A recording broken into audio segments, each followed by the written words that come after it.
My name's Cindy Farr, and I am here today for the Supply Management Conference representing Allegion. I am the Vice President of Global Supply Management at Allegion. I've been with the company for about 12 years. I am a Purdue grad in industrial engineering, both master's and bachelor's degree, and it's good to be back over here.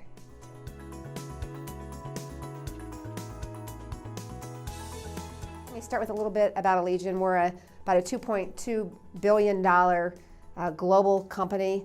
Our headquarters, I'll say our executive committee, are located here near Indianapolis and Carmel.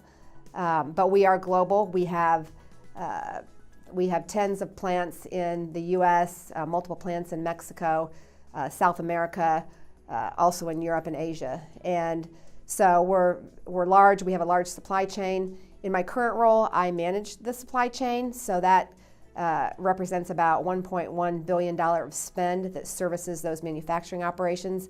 And as you can expect, with any large company and any company with that amount of spend, and I didn't mention there's over 1,000 direct material suppliers, there's always issues that come up.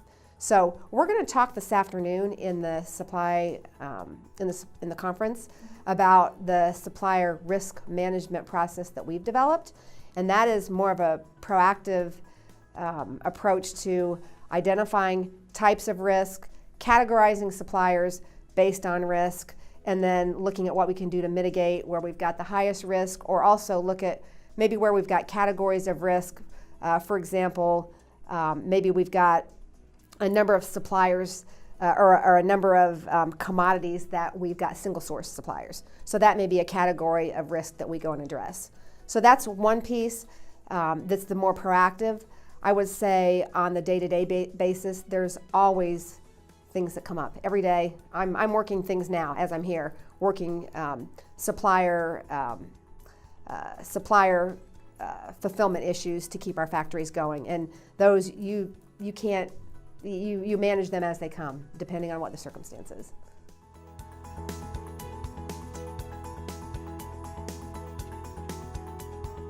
So just a little bit about my background. When I left, graduating from Purdue, I went and worked for the automotive industry and grew up in manufacturing. So I worked kind of my way up, was in operations, quality, lean, engineering, sort of moved up, became plant manager, became a managing director for a large site.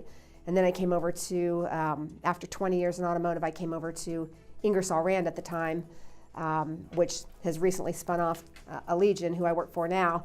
But I came over and ran quality. And then I went into running all the operations for the Americas for Allegion for about 6 years. Just recently, so after years and years of manufacturing, just in the last year and a half, I've come over and started running the global procurement organization. So I've got 20x, almost 30 years in manufacturing and 1 or 2 years in actually managing the supply chain on the procurement side, getting more into the commercial issues. So for me right now, it's really interesting getting the chance to do something completely different after many, many years. I think having a strong manufacturing background and that much experience, in all aspects of manufacturing, really positions someone like myself well to be able to manage the supply chain, to make sure we're best servicing the operations. So I don't think I really answered your question. I love both, and manufacturing is such a broad discipline that you can do all different types of roles, right? And some of them are more fun than others, but I've just enjoyed both aspects.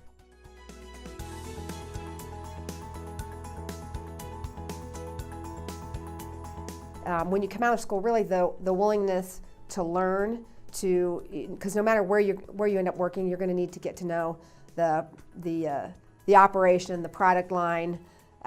You have to be, you have to just enjoy.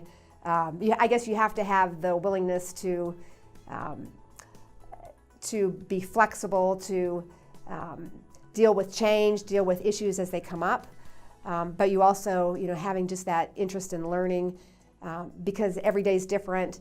Technology is changing so fast that the skills that were important to me when I graduated from Purdue, it's a whole different skill set. And as you move your way up through the organization, you've got to be willing to learn whether it be new product lines, new locations, new team members, just being able to adapt and learn.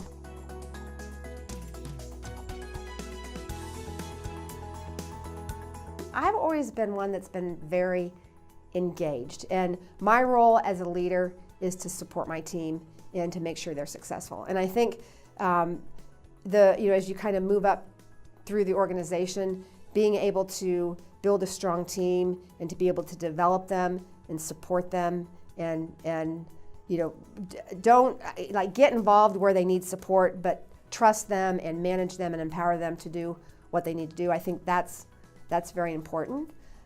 Again, my leadership style, I like to engage with my team, engage with the organization, develop them, see them get wins. Let's win together.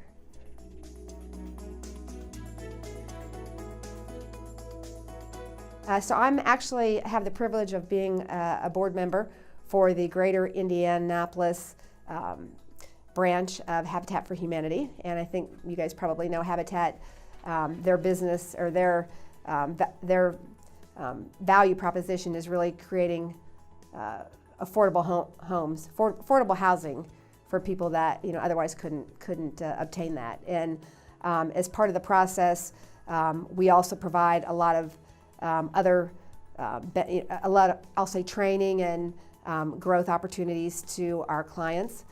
And it's just, for me, it's just a very worthwhile cause. My company, Allegiant, is also, we're connected with Habitat in that we build homes every year. We do a home build where all the employees come and help support the build, but we also contribute our products because we make residential home hardware, residential locks.